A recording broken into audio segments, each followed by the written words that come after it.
Hello बच्चों, part 6 Hindi व्याकरण। उच्चारण के अनुसार व्यंजन के भेद।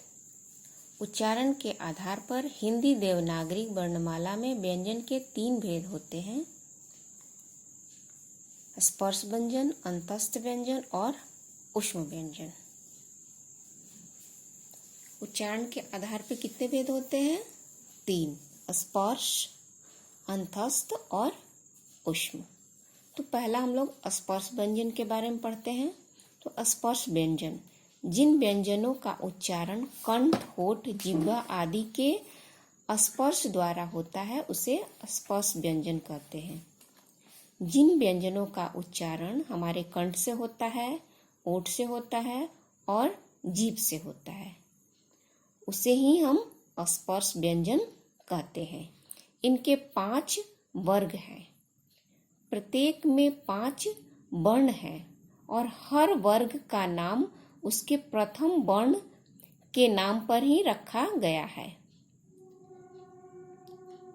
जैसे क, ख, ग, घ, अंग, ये 5 है। तो इसका जो पहला वर्ण है उसी के नाम पर इस वर्ण का नाम रखा गया है। प्रथम वर्ण के नाम पर ही रखा गया है। प्रत्येक वर्ण का 5वां अक्षर पंचाक्षर या पंचम वर्ण कहलाता है। यहाँ देखिए क, ख, ग, घ, अंग। इसी प्रकार च, छ, ज, झ, ञ, ट, ठ, ड, ढ, अण, त, थ, द, ध, न, प, फ, ब, भ, म। यहाँ ये क वर्ण, क से लेके अंग तक क वर्ण, च से लेकर ञ तक च वर्ण, ट से लेकर ण तक ट वर्ग और त से लेकर न तक त वर्ग, प से लेकर म तक प वर्ग। इसका जो 5वां अक्षर है 1, 2, 3, 4, 5, ये पंचाक्षर कहलाता है। ये पंचाक्षर में कौन कौन से अक्षर आते हैं? अंग, ञ, अण, न और म। ये पंचाक्षर अक्षर है। इनकी कुल संख्या, जो स्पर्श व्यंजन है, इनकी कुल संख्या 25 है। सभी व्यंजनों में अस्वर मिला हुआ होता है। स्वर रहित व्यंजन को दिखाने के लिए हलंत का प्रयोग किया जाता है। जैसे क हलंत, च हलंत, फ हलंत, द हलंत इत्यादि। जितने भी वर्ण होते हैं उसमें ये हलंत का प्रयोग किया जाता है। अंतस्थ व्यंजन दूसरा जो था हमारा अंतस्थ व्यंजन, जिन व्यंजनों का उच्चारण करते समय जिह्वा पूरी तरह से मुख के किसी भाग को नहीं छूती वे अंतस्थ व्यंजन कहलाते हैं। जिन व्यंजनों का उच्चारण करते हैं हम उस समय जिह्वा जो है, हमारी जीभ पूरी तरह से मुख के किसी भाग को नहीं छूती, वे अंतस्थ व्यंजन कहलाते हैं। अंतस्थ व्यंजनों की संख्या 4 है: य, र, ल, व। तो हम लोग अंतस्थ व्यंजन समझ गए कि उच्चारण करते समय जिह्वा पूरी तरह से मुख के किसी भाग को नहीं छूती, उसे ही अंतस्थ व्यंजन कहते हैं। तीसरा ऊष्म व्यंजन, जिन व्यंजनों के उच्चारण में हवा के रगड़ खाने के कारण मुख से ऊष्मा यानी गर्मी निकलती है तो वह ऊष्म व्यंजन कहलाती है। जिन व्यंजनों का उच्चारण जब हम करते हैं तो मुख से रगड़ के कारण ऊष्मा निकलती है या गर्मी निकलती है या गर्म हवा निकलती है, उसे ही हम ऊष्म व्यंजन कहते हैं। इनकी संख्या 4 है: तलाबी श, मूर्धन्य श, जांती स और ह। संयुक्त व्यंजन, जब 2 या 2 से अधिक स्वर रहित व्यंजन आपस में मिलकर एक नया व्यंजन बनाते हैं वे संयुक्त व्यंजन कहलाते हैं। जब 2 व्यंजन आपस में मिल करके एक नया व्यंजन बनाते हैं तो वे संयुक्त व्यंजन कहलाते हैं। इसकी संख्या भी 4 है, छ, त्र, ज्ञ, स्र। तो यहाँ देखते हैं 2 व्यंजन कौन कौन सा मिलता है इसमें। छ में क और श मिल करके छ बन जाते हैं, ज और य मिल करके ज्ञ बन जाते हैं, त और र मिल करके त्र बन जाता है, और श और र मिल के स्र बन जाता है। छ के अंतर्गत कच्छा, कच्छ। त्र के अंतर्गत वाले शब्द त्रिभुज, त्रिफला। ज्ञान के लिए इसके अंतर्गत जो शब्द बनता है वो ज्ञान या यज्ञ, और श्र के लिए श्रवण या श्रावण।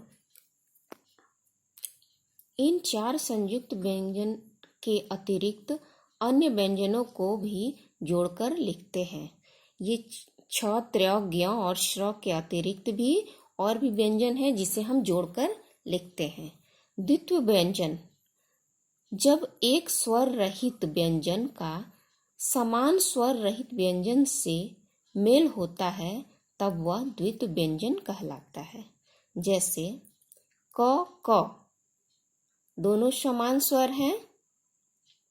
च, च आधा च और पूरा च, आधा ट और पूरा ट, आधा ड और पूरा ड, आधा म और पूरा म, आधा ल और पूरा ल आदि। उदाहरण देखते हैं इससे कैसे बनता है शब्द। तो ध, क, आधा क, का 2 व्यंजन यहाँ मिला है। तो धक्का, बच्चा, मिट्टी, दिल्ली। इसमें ध्यान देने वाली बात है कि पाई हटाकर, अगर म में 2 व्यंजन जो है तो म का पाई हटा लेंगे तो आधा म और पूरा म। पहला जो व्यंजन लिखे हैं यहाँ पे आधा म और पूरा म। जैसे यहाँ कक्का, धक्का, तो यहाँ क और ये क, तो ये आधा हो गया, इसका घुंडी हटा दिए हम।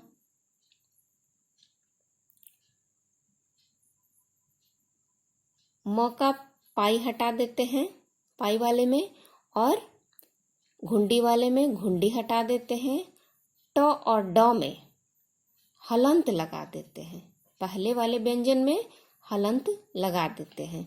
संयुक्ताक्षर, जब एक स्वर रहित व्यंजन का भिन्न स्वर रहित व्यंजन से मेल होता है तब वह संयुक्ताक्षर कहलाता है। जैसे आधा म और ह, मह, म और न, प्र, न, य, न्य, स, च, स्व, त्व, पय, तय आदि। उदाहरण देखते हैं इससे कौन सा शब्द बनता है। कुम्हार, मह से और म न से निम्न, प्र से प्रचार, नय से न्याय, सच से पश्चिम या पश्चात, त्व से त्वचा, महत्व, त्योहार इत्यादि शब्द बनते हैं। द्विगुण व्यंजन, द्विगुण व्यंजन ड और ढ को हम लोग द्विगुण व्यंजन बोलते हैं। ड, ढ विकसित व्यंजन है, इसी व्यंजन को ही हम लोग द्विगुण व्यंजन कहते हैं। ये ड और ढ के नीचे बिंदु लगाने से बनते हैं। ड के नीचे बिंदु लगा देंगे तो ये द्विगुण व्यंजन कहला जाएगा। इसके नीचे बिंदु लगा देंगे तो यह द्विगुण व्यंजन बन जाएगा। इसका प्रयोग प्रायः किसी शब्द के बीच में या अंत में होता है। जैसे शब्द के बीच में पढ़ना, लड़की, सड़क, और अंत में बाढ़, मकड़ी, आषाढ़ इत्यादि। हलंत, हलंत का प्रयोग अरहित वर्ण को लिखने के लिए किया जाता है। जैसे य, स, न, थ, ल आदि। इसमें जैसे ड और ढ, ढ का प्रयोग पहले नहीं किया जाता है। अगर ढोलक, ढोलक हम लोग लिखते हैं तो वह गलत हो जाएगा, बिंदु वाला। ढोलक में ढ होगा, ढो लक, ये बिंदु नहीं होगा। Thank you.